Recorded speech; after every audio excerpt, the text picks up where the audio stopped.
le président de la République, puisque à l'occasion de cette allocution, c'était il y a un peu moins d'une heure, il a répondu à celles et ceux, Éric Coquerel de façon très directe, Jean-Philippe Tanguy de façon parfois un peu moins directe, qui appellent à son départ. Écoutez Emmanuel Macron. Le mandat que vous m'avez démocratiquement confié est un mandat de 5 ans et je l'exercerai pleinement jusqu'à son terme. Ma responsabilité exige de veiller à la continuité de l'État, au bon fonctionnement de nos institutions, à l'indépendance de notre pays et à votre protection à tous. Je le fais depuis le début, à vos côtés. Voilà, Emmanuel Macron qui rappelle donc qu'il ira au bout de son mandat en réponse à tous ceux qui souhaitent son départ. J'accueille sur ce plateau Mathieu Croissando, bonsoir. Bonsoir à tous. Journaliste politique BFM TV, on vous retrouve tous les matins sur ce plateau dans Première Édition. Et bonsoir Natacha Polony, directrice de la rédaction de Marianne. Jean-Philippe Tanguy, là encore sur ce même plateau hier soir avec Apolline de Malherbe, vous expliquiez que à la fin des fins, la solution institutionnelle, à partir du moment où Emmanuel Macron avait usé de la dissolution, avait usé d'un remaniement, il n'aurait d'autre choix que de partir s'il était, je vous cite, conforme à l'esprit des institutions de la Ve République. Il vous a répondu ce soir. Ça ne m'étonne pas qu'Emmanuel Macron ne soit pas conforme aux institutions de la Ve République. Il ne l'a jamais été, il ne le sera jamais. Par exemple, son refus systématique d'utiliser le référendum tout en parlant à longueur d'interview, sauf ce soir, sans doute, peut-il pas être confronté à son propre mensonge, prouve bien qu'il n'a jamais compris, ou en tout cas jamais voulu comprendre les institutions. Mais moi, je voudrais quand même revenir à un peu espèce de marchandage auquel on a assisté là depuis quelques minutes. C'est désolant pour les Françaises et les Français. On ne parle pas du tout de leurs problèmes. Et en fait, la vérité de l'arnaque des dernières législatives et du front anti-républicain d'opérette qui s'est opéré, et voilà, éclate sous nos yeux. Ces gens n'avaient en fait rien en commun. Soit s'aiment trop dans les coulisses, soit se détestent trop en public, sont incapables de mener notre pays dans les difficultés que nous avons à traverser, que nous devons gérer. Et c'est pas parce qu'on s'entend sur des postes et qu'on se répartit des honneurs ou ce qu'il en reste qu'on peut redresser la France. Donc quelle est la solution si vous entendez avec M. Gates, vous entendez avec Mme Berger? Quel va être le programme? Rien du tout. Sinon la négation de ce que vous avez promis avec M. Coquerel. Tout ça n'a pas beaucoup de sens. Voilà. Bon, j'ajoute que si on nous prépare la grande coalition à l'allemande, écoutez, on peut faire un saut dans le temps, puisque les Allemands ont échoué avant nous, et que l'Allemagne, dans un triste état aujourd'hui, s'est trompée, politique énergétique, catastrophe, emmenant toute l'Europe avec eux, sur des mini-jobs payés à des taux dérisoires, avec un taux de travailleurs pauvres jamais vu pour un pays aussi riche que l'Allemagne. C'est ça le bilan d'une grande coalition, où on allie les socialistes, les Verts, et on en est encore loin. Oh non, on n'est pas si loin, parce que finalement, M. Macron, c'était la grande coalition sans le dire, avec tous les gens qui ont bien voulu adhérer à En Marche, ils sont plus très nombreux, c'est vrai. Et là maintenant, comme il n'y a plus d'adhérents En Marche, on essaie de faire des adhésions, j'ai envie de dire, en dehors d'En Marche, pour donner des ministères, des machins. Bon, tout ça va très mal finir, je le crains, pour notre Parlement, qui sera décrédibilisé. J'irai jusqu'au bout de mon mandat. Emmanuel Macron sait très bien, et c'est d'ailleurs frappant dans la séquence politique, ces dernières semaines, il avait essayé d'apparaître en surplomb, d'expliquer qu'au fond, depuis la dissolution et depuis l'arrivée de Michel Barnier à Matignon, il ne se mêlait pas de politique intérieure. Là, il est obligé de le faire institutionnellement. C'est un président fragilisé qui a pris la parole ce soir? Non, mais c'est même pas qu'il est en surplomb, là, c'est qu'il est dans la stratosphère.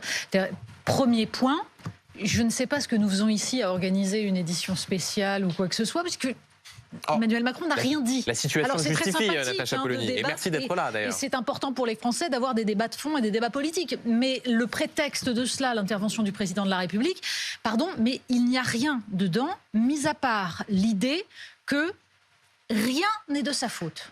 C'est-à-dire que, tout de même, les institutions sont dans un état absolument tragique, mais ça n'est pas lui. C'est-à-dire que, et d'ailleurs, c'est très intéressant, la comparaison avec Notre-Dame. C'est-à-dire que, en gros, la France a cramé, il y a un incendie terrible, il y a des incendiaires. Et lui va rebâtir en 5 ans parce que, alors ce sera en 30 mois cette fois-ci, c'est ce qu'il nous a expliqué, ça va être absolument formidable. Qu'est-ce qu'il aurait pu dire, Natacha Polony? Vous dites qu'il dit rien, mais qu'est-ce qu'il aurait pu dire pour débloquer la situation? Premier point, c'est cela. Voilà, il aurait pu annoncer quelque chose aux Français, leur dire exactement où on en était, en admettant que nous sommes dans une crise politique, institutionnelle, démocratique grave, et qu'il en est légèrement responsable. Deuxième point, il faut partir du principe que tant que nous ne sommes pas à une élection présidentielle, la Chambre actuelle est telle que de toute façon, rien ne peut en sortir. Personne, il faut le rappeler parce que visiblement tout le monde ne le comprend pas, personne n'a gagné les dernières législatives. Personne. Donc personne ne peut se prévaloir du vote des Français. Pourquoi? Parce qu'il y a eu un premier tour qui a donné la dynamique au Rassemblement national, et ensuite des désistements, et donc un second tour qui a montré que 2/3 des Français ne voulaient surtout pas du Rassemblement national. Donc, il n'y a pas de victoire. C'est pour ça que je trouve absolument effarant que les uns et les autres veuillent absolument mettre en place leur programme. En revanche, il faut, dans le temps qui nous sépare d'un prochain grand débat de fond que les Français pourront trancher, parce que c'est nécessaire. Les précédentes élections ont été enjambées. On n'a pas tranché les véritables problèmes sur ce qu'on doit faire de l'école. Les résultats en mathématiques des élèves français, nous sommes derniers de l'Union européenne, c'est une tragédie.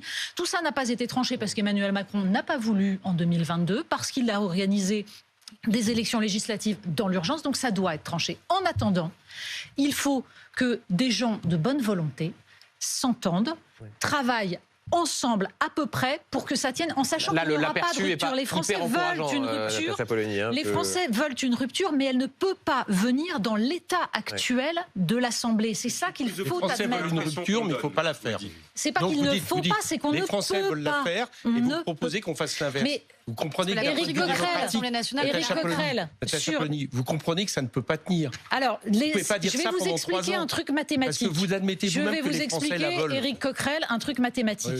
Quand vous avez 3/3 et que vous avez en fait une séparation, vous avez 2/3 qui ne veulent absolument pas du Rassemblement national. Ils ont fait un front républicain pour ça. Vous avez 2/3 qui veulent la rupture, c'est votre tiers à vous, et c'est le tiers du Rassemblement national, mais qui ne s'entendent pas sur le type de rupture. Et ensuite, vous avez, je termine, deux autres tiers qui sont celui du Rassemblement national et celui du groupe central, qui ne veulent pas de ce que vous incarnez, vous les insoumis. Donc on fait quoi ? Je sais que vous respectez le suffrage populaire. D'accord ? Bien sûr, et je viens de vous le dire. J'estime que la souveraineté populaire, c'est important. Où le bas blesse, c'est que vous dites, il y a une majorité de Français qui veulent la rupture, oui, mais comme on est dans la situation... Alors, vous n'avez pas bien compris. Si, j'ai entendu. Vous n'avez pas bien compris, vous n'êtes pas les seuls à vouloir je vais revenir. Oui, mais vous remarquerez que, par exemple, il y a une majorité de Français qui veulent l'abrogation des réformes des retraites et même une majorité à l'Assemblée nationale. Il y a une majorité de Français qui veulent taxer les ultra-riches et les grandes entreprises et une majorité à l'Assemblée nationale. Oui, mais pourquoi vous avez expliqué que vous ne voteriez jamais pour, par exemple, si c'était le Rassemblement national qui proposait l'abolition de la réforme des retraites. Éric Coquerel, vous terminez. La solution que vous proposez, c'est-à-dire un gouvernement technique qui, en réalité, continuera à peu près la politique de M. Macron, parce que c'est ça le gouvernement technique qui est en discuté, ça ne tient pas 3 ans. Ça ne tient pas 3 ans parce que ça a des effets, ça a des conséquences, ça augmente les déficits, ça baisse la croissance, ça empêche les investissements en matière écologique, etc. Je vais vous dire une chose. C'est bien pour ça que la solution, c'est des présidentielles anticipées. J'ai expliqué aujourd'hui même dans Marianne que si Emmanuel Macron avait un tout petit peu de hauteur, il annoncerait aujourd'hui, Françaises, je vais démissionner dans un an. Voilà. Tout juste. Non, pas ce que vous demandez. Parce que s'il démissionne maintenant, on ne peut pas avoir d'élections législatives et on n'a que 40 jours pour organiser une présidentielle, c'est-à-dire qu'on a deux nouveaux Natacha Polony, Éric Coquerel. Pour laisser le temps d'organiser une élection présidentielle dans un an, c'est effectivement un vrai débat. Et c'est effectivement pas la même chose que vous proposez, puisque vous souhaitez. C'est pas la même chose que M. Macron qui dit je reste 5 ans, je ne bouge pas. On est d'accord. On va essayer de continuer la politique pour être coûte que coûte. Jusqu'en Natacha Polony expliquait qu'au fond Emmanuel Macron n'avait rien dit, vous faisiez non. Vous n'êtes pas d'accord. Vous trouvez au contraire que l'allocution était dense de signaux envoyés sur ce qu'il va faire dans les jours à venir. Il n'a pas dit ce qu'on attendait qu'il dise. Tout le monde voulait le nom d'un Premier ministre, il ne l'a pas donné, ce qui est plutôt peut-être pas une mauvaise nouvelle. Moi, je considère qu'il a levé 2 hypothèques. La première était une demi-hypothèque, c'était celle de sa démission. Qui va aujourd'hui redevenir un slogan de manif et quitter le champ des questions politiques, puisqu'il a dit qu'il irait de toute façon jusqu'au bout. On lève vraiment l'hypothèque quand on dit qu'on partira pas, parce que par définition, il n'allait pas dire l'inverse. Donc je pense qu'en tout cas, il a été suffisamment clair. Après, on peut dire qu'il a tort, on peut dire qu'il a raison, mais en tout cas, il a fixé sa volonté, et pour le coup, cette clé-là, elle lui appartient. Ensuite, il a levé une autre hypothèque qui était combien de temps tout ça va durer ? Est-ce qu'il va redissoudre l'été prochain ou non ? Et visiblement, alors il ne l'a pas dit en tant que tel, et ça mériterait sans doute plus de clarté, mais il dit non, on en a pris pour 30 mois. Là encore, on peut contester cette décision, mais ça a le mérite de fixer un cadre. Et puis la troisième information qu'il a délivrée ce soir, qui encore une fois, il aurait pu le dire autrement, c'est ce fameux gouvernement d'intérêt général. C'est une expression qui ne veut rien dire, mais qu'on comprend. C'est un gouvernement d'union nationale sans certains. Et ça, il n'a pas pu l'assumer. Alors ensuite, dans ce cadre qui est fixé, c'est-à-dire il y a 30 mois, il y a un hémicycle divisé en 3 blocs, comment ça peut se jouer? Il y a ceux avec qui personne ne veut s'allier. C'est le Rassemblement national. C'était la logique envoyée dans les urnes du Front républicain. Pas faire barrage au Rassemblement national, et c'est pour ça que des gens, c'est la seule chose qu'ils avaient en commun. Monsieur Tanguy, vous demandiez qu'est-ce qu'ils avaient en commun quand ils n'avaient rien. Ils avaient cette seule chose-là qui était de vous barrer la route. C'était pas grand-chose. En tout cas, ça a fonctionné. Ça a fonctionné. Donc il y a ceux avec qui personne ne veut s'allier, c'est le Rassemblement national. Et puis la question va savoir de se poser s'il y en a qui ne veulent s'allier avec personne. Et là, c'est la question qui va être posée à la France insoumise. Et parce que la France insoumise a dit on ne passe pas de compromis, Non mais vous me fournissez une transition toute trouvée, mais allez-y. Non, et je veux dire, entre ces deux blocs-là, c'est-à-dire le Rassemblement national, 140 députés, et la France insoumise, 71, si je ne m'abuse, aujourd'hui. Le Front populaire, c'est pas une alliance, excusez-moi, vous dites qu'on veut s'allier avec personne. Je pense que c'est une alliance électorale. Mais non, c'est une alliance sur un programme. Oui, vous ne voulez pas sortir de cette alliance, puisque vous dites que discuter avec les macronistes. Et les filles ne disent pas on veut s'allier avec personne. En tout cas, le NFP, c'est la coalition qui est arrivée. J'entends bien, alors vous restez dans votre tiers, mais le tiers ne peut pas faire la majorité. Donc c'est pour ça que ça pose une question. Et donc si vous ne voulez vous les allier avec personne, et que personne ne veut s'allier avec le Rassemblement national, il reste 366 députés. Ils vont du Parti communiste jusqu'à LR, en passant par les indépendants, les socialistes, les écologistes. Est-ce que parmi ces 366, il y en a 289 qui peuvent, peut-être à l'allemande et peut-être qu'on n'y est pas encore mûr, mais essayer de définir une espèce de cadre commun pour conduire la barque pendant 30 mois? Je ne dis pas que c'est idéal, mais en tout cas, c'est l'information qu'on a ce soir. Transition toute trouvée, puisque nous allons accueillir sur ce plateau une ancienne ministre écologiste qui, dans les colonnes du Monde cet après-midi, fait une proposition. Allez-y, Cécile Duflot, vous pouvez arriver et vous allez prendre la place seulement sur ce plateau de Jérôme Guedj, voilà, entre un député socialiste qui s'en va et une ancienne ministre écologiste qui arrive. Bonsoir, merci d'être avec nous, Cécile Duflot.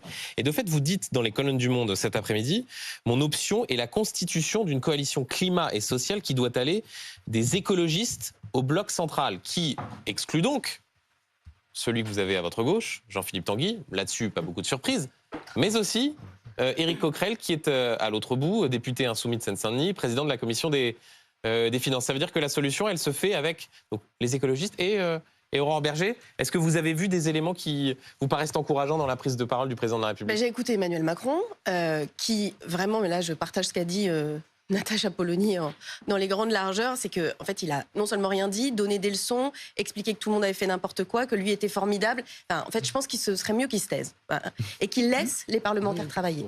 Et ensuite, ce que je dis comme citoyenne engagée, directrice d'une ONG qui lutte contre les inégalités, c'est que nous sommes dans une situation extrêmement périlleuse. Qu'est-ce qu'on fait dans cette situation extrêmement périlleuse? Et vous tous, vous avez redit les choses dans un sens et dans un autre. Il n'y a pas de majorité à l'Assemblée nationale.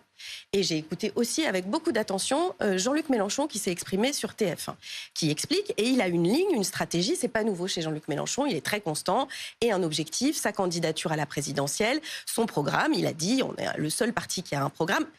Et donc, ils ne sont pas du tout dans cette optique qui est, je crois, la seule possible. C'est-à-dire que ça n'est pas une question d'être raisonnable, c'est juste une question de raisonner.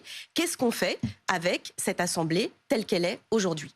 Ça signifie effectivement qu'un certain nombre de gens vont dire nous n'allons pas appliquer tout notre programme, de toute façon on ne peut pas. Ouais. Et ça veut dire aussi à ceux qui sont issus de l'ancienne majorité d'Emmanuel Macron, vous n'allez pas pouvoir continuer comme avant. Alors, vous ne pouvez pas penser que vous avez gagné et que le président de la République décide encore. On fait circuler la parole et vous répondez dans un sort, Berger. Juste avant, Jean-Philippe Tanguy, je vous ai vu lever les yeux au ciel pendant le début de la prise de parole de Cécile Duflot. Pourquoi ce n'est pas une solution politique qui vous paraît intéressante? Non, mais si vous voulez, Cécile Duflot, je suis désolé, madame, mais en fait, vous vous rendez compte de la responsabilité que vous avez eue dans toutes les difficultés de la France aujourd'hui? L'arrêt du nucléaire, ça nous a coûté des dizaines de milliards d'euros. Les taxes punitives sur le carburant, sur le fioul, sur le gaz, qui ont mis dans la pauvreté toutes les classes populaires dans la ruralité. Le logement que vous avez mis à terre avec vos lois dont plus personne ne sait comment sortir. Et donc là, vous voulez nous proposer une solution à tous les problèmes que vous avez posés. Quand vous étiez allé avec M. Macron, avec M. Hollande, ça ne vous a pas posé problème jusqu'au jour où vous avez démissionné. Mais avant de démissionner, vous avez pris un poste avec M. Hollande. Déjà, vous voulez nous expliquer que là, vous avez une solution miracle. Je vois pas bien le rapport avec ce que vient de dire. Je peux vous dire que ceux qui nous regardent, ils voient le rapport, c'est qu'ils voient revenir des figures politiques que plus personne ne voulait, dont ils pensaient se débarrasser avec Emmanuel Macron, et qui pensent nous expliquer par le problème qu'ils ont mis en place, qui était censé être la solution au problème qu'eux-mêmes avaient mis en place. Donc oui, moi je vois le rapport. Je peux vous dire que je sais très bien pourquoi j'ai été élu député de la Picardie. C'est grâce, excusez-moi madame, ça va peut-être vous empêcher de dormir, c'est grâce à vous que je pense que j'ai été élu. Car vous avez tellement trahi les classes populaires picardes et les classes populaires des territoires ruraux que maintenant ils ont exactement confiance à ceux qui ont dit la vérité, en fait, à savoir le Rassemblement national. Pardon, j'ai vraiment effectivement perdu beaucoup l'entraînement de ce genre de façon de faire de la politique. Oui. Et de vous pouvez, dans une association qui lutte contre les inégalités, vous êtes les inégalités, vous les avez augmentées. J'aime mon pays. J'aime la France. Les gens n'arrivent plus à remplir leur voiture. Je vois dans les yeux et dans les messages que je reçois. À se chauffer à cause Attendez, s'il vous plaît, laissez répondre Cécile Duflot. Non, parce que faire tous les plateaux depuis 5 ans en se présentant comme la dame patronesse de la lutte contre les inégalités, vous les avez durablement aggravées, les inégalités. Tanguy, sur ce plateau, on essaie de se respecter, pas d'attaque personnelle, dame patronesse. Là, les uns et les autres ont des discours. Sur la pauvreté en France, jamais on le dit. Non, Jean-Philippe Tanguy. Moi, je lui dirais. Jean-Philippe Tanguy, j'insiste. D'accord, moi j'insiste aussi. Radicalité et clairement, mais pas d'attaque personnelle. Donc Cécile Duflot, vous répondez. Et ensuite, Aurore Berger et Éric Coquerel sur cette proposition politique, puisque elle inclut l'une et exclut l'autre. Allez-y, Cécile Duflot. C'est presque un honneur d'être attaqué par l'extrême droite. Très bien. Mais ce que je dis, c'est que mes collègues qui sont présents dans 80 pays dans le monde, ils nous regardent avec énormément d'inquiétude. Parce que c'est la France, mais ça n'est pas que la France. Juste après l'élection de Donald Trump, fragiliser la France, c'est-à-dire que la démocratie ne fonctionne plus. On peut être d'accord ou pas d'accord. Je pense que l'alternance politique, c'est même plutôt sain pour la démocratie. Mais aujourd'hui, on est bloqué. Et quand on regarde l'état des positions des uns et des autres, et aussi la déclaration du président de la République, on se dit, on va continuer comme ça pendant des semaines et des semaines. Et ça, pour tous les gens qui ont besoin que l'État fonctionne, que les services publics fonctionnent, on ne peut pas rester dans cette situation. Donc je regarde ce qui existe, quel est l'état des positions des uns et des autres, et donc ce qui est possible. Et je vais vous dire une chose, c'est très inconfortable. Et je constate aussi que beaucoup de gens, y compris dans la société civile, et je le comprends, se planquent en disant « Ouh là là, en ce moment, la politique, ce qu'il faut faire, c'est surtout pas s'en mêler ».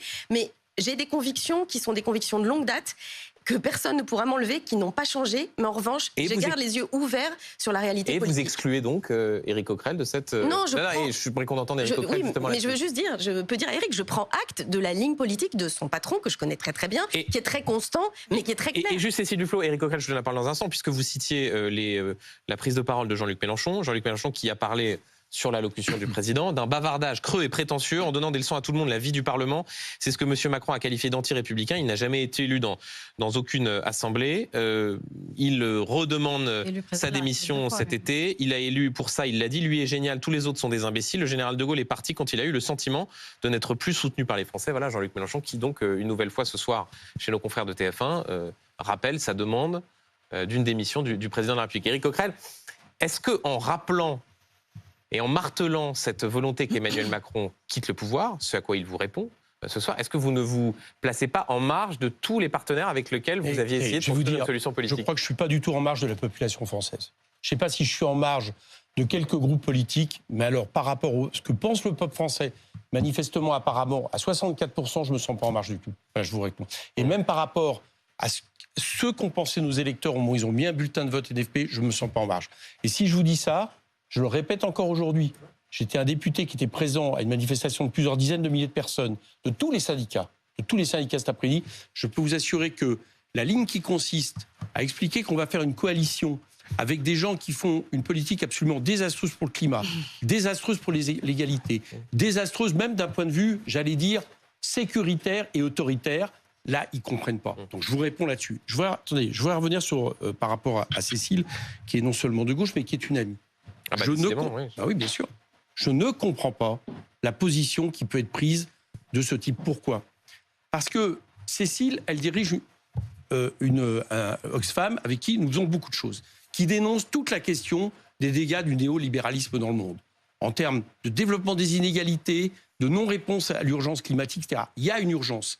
Et donc, on va nous expliquer que là, au moment où le pouvoir néolibéral est dans la difficulté, nous l'avons censuré, nous l'avons battu dans les urnes, eh bien l'urgence, ça va être d'exclure la force qui est quand même la garante à gauche aujourd'hui d'une ligne de rupture, et on va aller faire une coalition avec ceux-là même qui pratiquent cette politique. Mais c'est inentendable. Est-ce qu'on peut considérer que c'est inentendable? C'est quoi le plan? Alors, y compris pour C'est quoi le plan demain et après-demain, Éric? Parce que c'est ça mon problème. Mais Cécile, le plan, ça peut pas être de gouverner avec quelqu'un qui, comme Monsieur Attal, par exemple, explique et contre toutes les taxations que tu as toi-même proposées avec Oxfam. Bien sûr, et qu'on continue de défendre.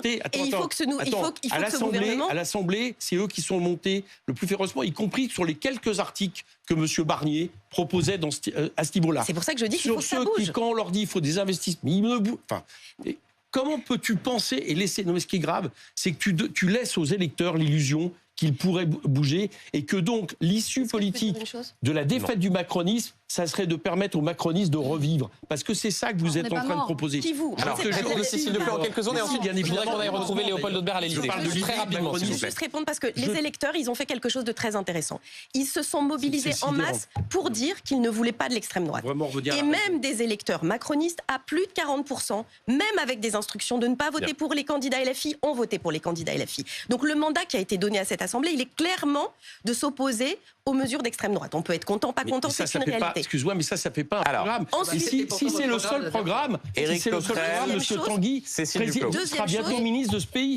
S'il vous plaît, Natacha Polony. Il y a 2 tiers des Français qui sont contre votre programme, c'est ça aussi le problème. Mais non, ils n'ont pas voté pour votre programme, et Cécile Duflot a eu raison de rappeler que vous avez été élu en partie avec des voix de la droite et des tous les macronistes. sondages, abrogation de la réforme Ne le dites pas. S'il vous plaît, messieurs, dames, s'il vous plaît. Ce débat est intéressant. Je constate qu'il se passe beaucoup à gauche, où l'on voit que sorte de lave bouillonnante. On continue bien évidemment de parler de tout cela, et ça a un lien avec ce que va nous raconter dans un instant Léopold Audebert. Léopold, on vous retrouve en direct de l'Élysée. Vous avez suivi cette allocution du président de la République. Vous avez pu discuter avec des conseillers d'Emmanuel Macron. Pas de Premier ministre pour l'instant, dans les prochains jours, mais demain, Emmanuel Macron qui se replace au centre du jeu avec un certain nombre de rencontres. Lesquelles ? Alors là, on est dans les conséquences très concrètes, effectivement, Benjamin. Des invitations ont été lancées et demain, on devrait voir à l'Élysée, effectivement, Emmanuel Macron recevoir en matinée les chefs de groupe et de partis du bloc central.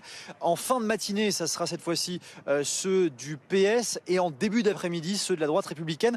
On est en plein dans ce que cherche Emmanuel Macron et il l'a dit dans l'allocution, essayer de faire en sorte qu'il y ait une alliance avec ces forces-là, dites républicaines, pour tenter de trouver des accords de gouvernement pour la suite dans ce fameux gouvernement resserré. Vous parliez de la nomination du prochain Premier ministre. En quelques mots, juste pour vous dire que l'hypothèse de demain, elle semble quand même mal partie parce qu'avec toutes ces consultations, on arriverait sur une fin de journée. Est-ce qu'on peut vraiment imaginer Emmanuel Macron nommer un Premier ministre en fin de journée alors que le lendemain et pendant 2 jours, on rentre dans cette réouverture de Notre-Dame qui va être un moment extrêmement important pour lui?